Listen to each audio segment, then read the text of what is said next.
Hello and welcome to 7 Jars of Hot Pickled Peppers, all about healing after a stroke. I'm Christine, a stroke survivor. I had a pontine hemorrhagic stroke, and I understand how recovery can be a real roller coaster ride.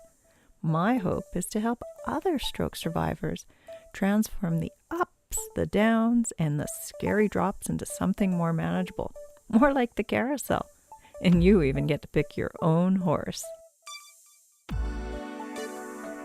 Welcome to the podcast of 7 Jars of Hot Pickled Peppers, Season 1, Episode 10, Part 2, ESD Therapy Assistance, or I'm Going to Make You Work.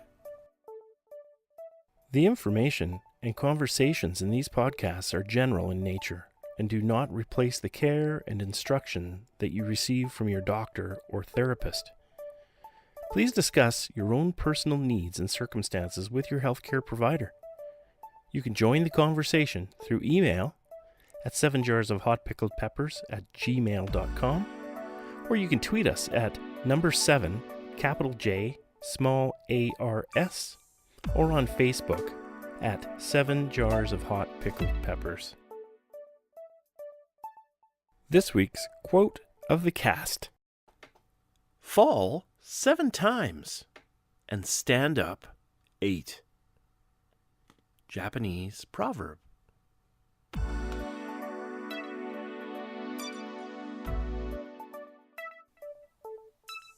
You can do it. One more time. I think you can walk faster. Come on. Good job. And occasionally, time for a break. These were all comments I heard from the therapy assistants who helped me during my recovery rehabilitation from my stroke. One assistant who regularly came to my house was both inspirational and irritating. She is one of those always positive people who is bubbly, encouraging, upbeat, and able to push you farther than you thought you could manage. If I wanted to feel sorry for myself or was just unmotivated, she was there, pushing the right buttons to get me moving and practicing my exercises. By the end of our sessions, I was always smiling and proud of what I had accomplished. She was never offended if I was sometimes grouchy or even refused one of her suggestions. I recall one incident in particular. It was a beautiful sunny day. I needed to work on balance exercises. She suggested we go out into the front yard. It was cleaner and had less snow as spring was just beginning. No way.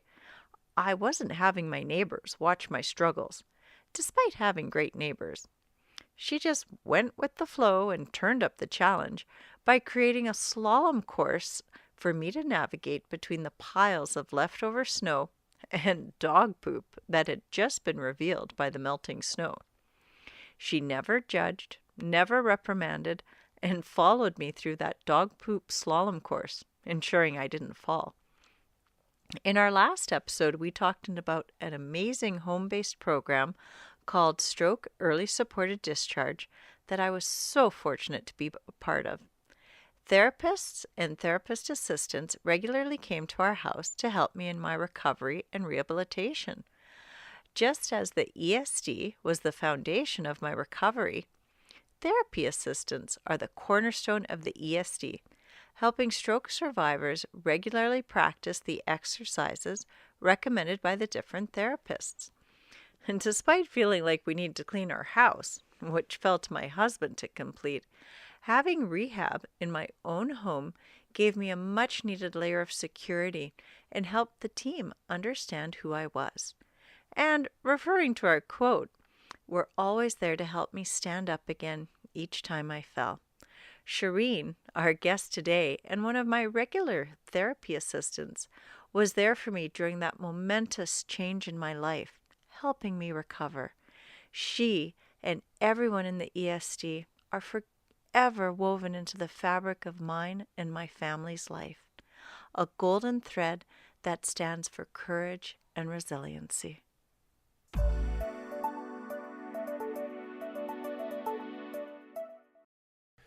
I'd like to introduce today's guest. Sharene Lamson graduated with a kinesiology degree from Augustana University in the year 2000. She loved Camrose so much that she stayed and built a family.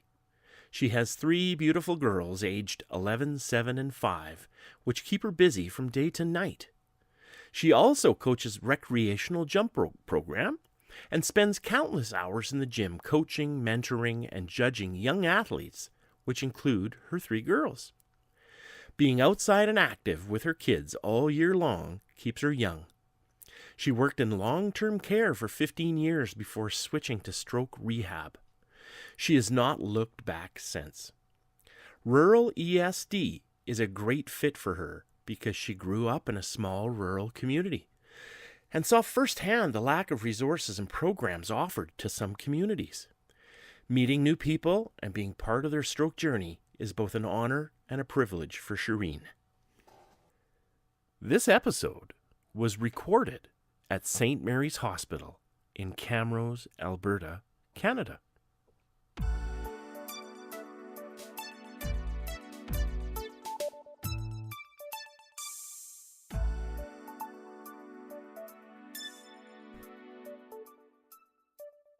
Welcome, Sharene, and thank you for taking time out of your busy schedule to talk about your job as a therapy assistant. Thanks for having me, Christine. First, could you tell us a little bit about yourself? Well, I am a mother of 3 girls that keep me active all the time, and I've worked in healthcare for about 20 years. Oh, wow. Yeah, so it's just something that I like doing. I started off in recreation, moved over to physio and occupational therapy and long-term care, and then came over to work here in the hospital with stroke. Oh, fantastic. So how long have you been helping stroke survivors? I've worked with stroke survivors for about 2 years now. Okay, fantastic. So tell us, what's it like being a therapy assistant? I always say therapy assistants have the best job because we get to do all the fun stuff and we don't have to make the hard decisions. So I like that I get to go in and I get to implement all the programs set up by the therapists, Right. and then watch you grow as a client as well. And I feel like I'm there almost every day. And so I get to make special little relationships with clients and get to know them better on a personal level. And I think that's a really great thing for a therapy assistant to be able to have. I think it's great too. I know you came to my house lots to help me, and some days were easier than others, but I always left smiling because of your help. So I know you had to motivate me sometimes, whether I was scared or what have you. What are some of the things you use to help keep people motivated to continue their exercises? I think people need to realize that therapy doesn't have to be all work. It can be fun as well.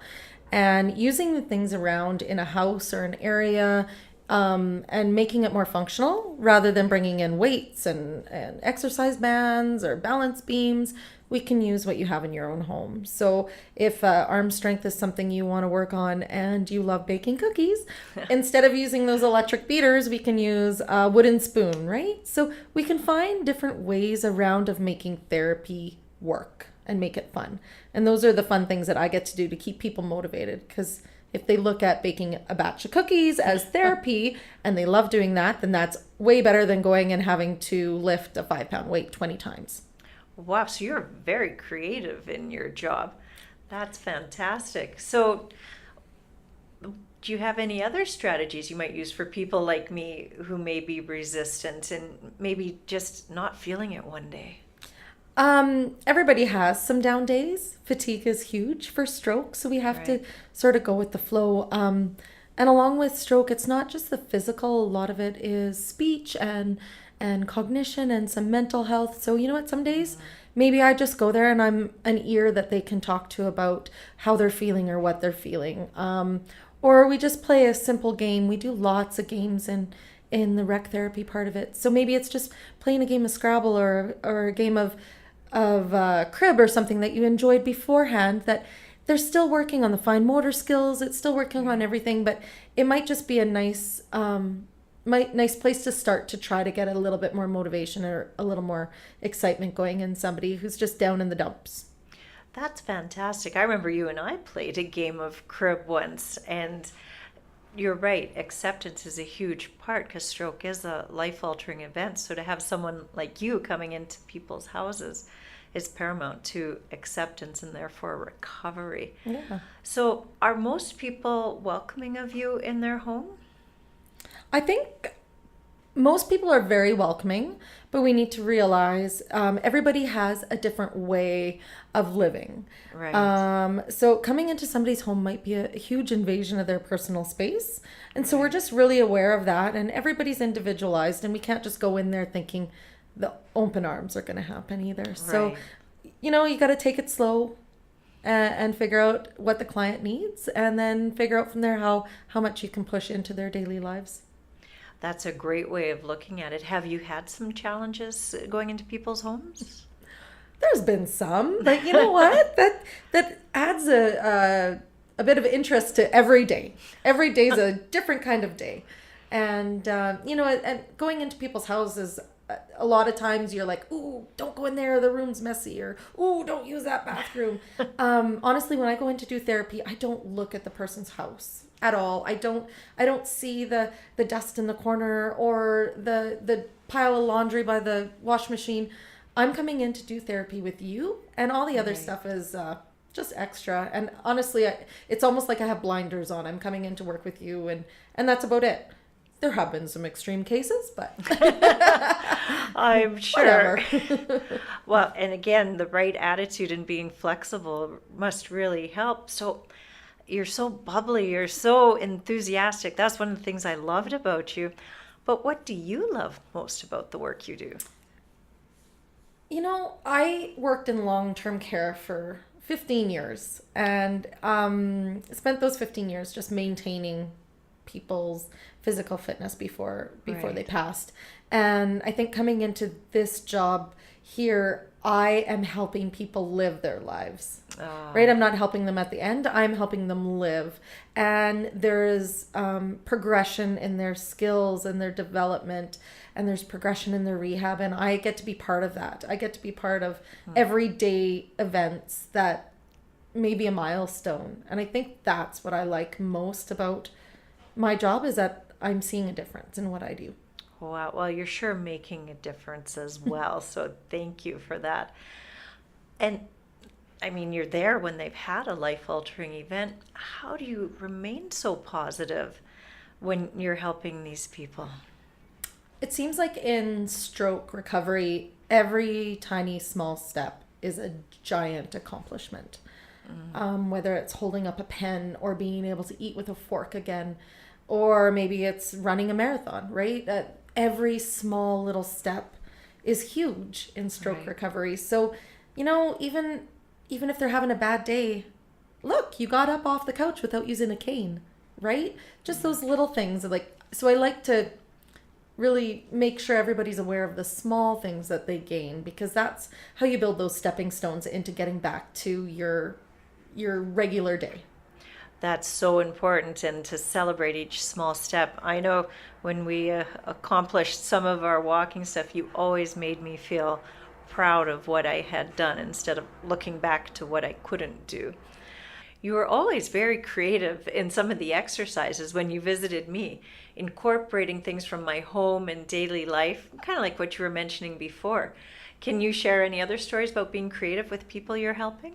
Well, I think working with stroke rehab in a rural environment gives me so many more opportunities to be creative and find fun new ways to do exercises and balance training and endurance. And I love working out at the old farms where climbing into the tractor is one of their goals. They're just getting going. During calving season, we have some farmers around, and, walking through the pastures, walking through gravel roads that are uneven are all really good for balance and coordination, climbing over fences, crawling under fences. All of those things are great rehab exercises, developments. Yeah. So, it's just, again, like taking what you have and going with it. And being out in rural, it's awesome. You know, like you can push that lawnmower and you can pull that wagon and you can climb the fences and chase a cow and ride a horse. So it's the options are unlimited. Lots of men have tool sheds, right? There's tons of old tools you can use. Cleaning out a garage is a good one for men. Yeah. So yeah. That's incredible. And I guess that's part of the benefit of being able to be part of a home program, because then the people, they see the benefit of the exercises and it's in their own home. Maybe they're more likely to carry on with them. Have you noticed that? Yeah, you know what? Sometimes the motivation is there to do more. So instead of, jumping on the quad and driving to the cattle barn, they'll walk. Right? So steps like that are huge for us. Right. Walking on gravel roads is one of the best things. I even use some of the rocks on the road to help them kick. Right? So, or pick up a rock and throw it as we're going along. So you're getting in the legs, the arms, everything. And those are habits that we can create and carry on forever. That's amazing. Yeah, your vibrancy just motivates people to do more, and it's in their daily life, which is even better. So you've worked and touched with a lot of people and you've helped them. Have you learned things from any of the stroke survivors you've helped? I've learned lots. I learned how to cross stitch, which was great fun. I'm not very good at it, but I sure tried. Lots of different card games I've learned. I'm not a very good cook or a baker, but I have done some of that kind of stuff too. So, and I'm able to bring some of the skills that I know too. We've had some fishermen on our team, and I know how to tie a really good knot. So, I was able to show them a few things and show me a few things. And yeah, it's a push and pull. Oh, that's fantastic, I guess, and just being open to what people have to show you and what you can show them. So you meet a lot of different people as well through your jobs. You talked about calving and everything else. Do you ever find yourself learning anything from them other than, life lessons? I think one of the things I've learned most about working with stroke is how drastically life can change in an instant. We are all susceptible to a stroke. I can probably look at my life and label 3 or 4 warning not symptoms, but risk factors that I would have already right now. And being around stroke quite a bit, you realize in your day-to-day life, what am I doing to help myself? And stroke affects everybody. I've had clients younger than myself before, and that's scary. So I think working with stroke really opens up your mind to the possibility of life can be cut quite short, or it can be altered in a huge way. So live it to the best. That's an amazing thing. And you're right. Everybody needs to be aware of stroke because it can strike anyone, as we had in a previous episode with a young man who had experienced a stroke. So I guess finally, you've said some wise words already, but from your experience, do you have any words of advice or wisdom for survivors working through their challenges brought on by the stroke? I think one of the main things I would say is give yourself time. Everybody wants the snap of the finger, the instant cure. And I like to use the part of, if your arm was broken and in a cast, you would be able to see that break. And you would give your arm time to heal. But with a stroke, it's your brain that's broken. And it's not always noticeable to yourself or to others. And so you tend to try to push it. And you don't give your brain time enough to heal and recover as well. So never give up, but give it some time.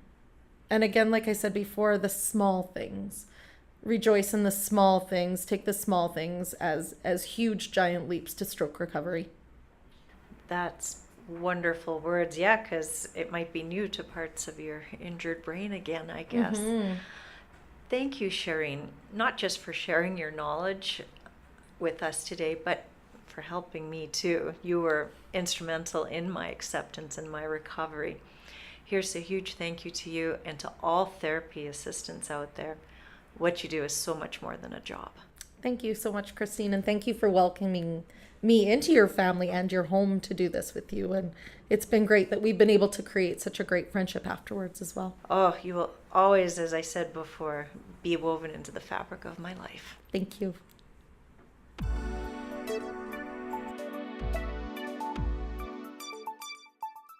Now it's time for Speak to the Tweet.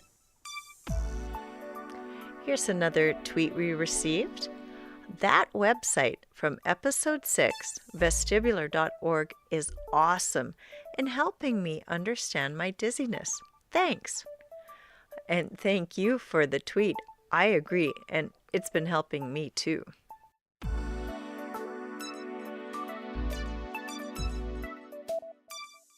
This week's Joke of the Week. I fired my massage therapist today. She just rubbed me the wrong way. Oh, Christine.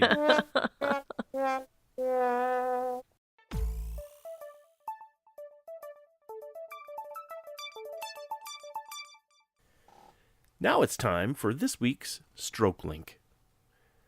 I think Sharene has just the right personality and attitude for her career.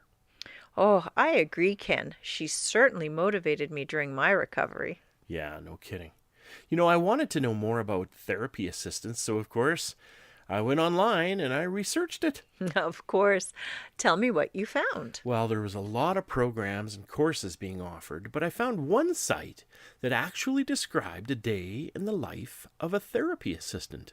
Really? Sounds fascinating. Well, it was. You know, the information was from Florida, but I think it could describe a therapist assistant's job in pretty much any area. It was very fascinating and outlined some of the responsibilities an assistant might have. There's also links within the article to learn even more. And at the end, I recommend clicking into and reading the starfish story. Oh, I will for sure. Thanks for researching it. We recommend this site. You can find it at, it's a really long one, so the link will be posted, as always, on our Facebook page or on our YouTube channel, 7 Jars of Hot Pickled Peppers.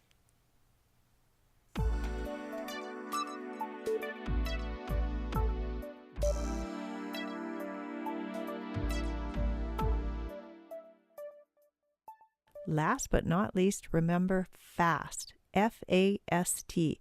If you or a loved one experience any changes in your face, arm, or speech, time to get yourself to the hospital quickly. You can call 911 in Canada for emergencies, or for inquiries you can call HealthLink in Canada at 1-866-408-5465 and talk to a healthcare professional. Hey, so that's our show for this week. Thank you for listening. Don't forget to like us on Facebook and leave us a comment on Podbean. If you have any questions or comments, jokes or ideas for future topics, don't hesitate to get a hold of us. Please also visit our webpage at www.7jarsofhotpickledpeppers.com. So until next time, remember, everything will be okay in the end. If it's not okay, then it isn't the end. Goodbye and good health.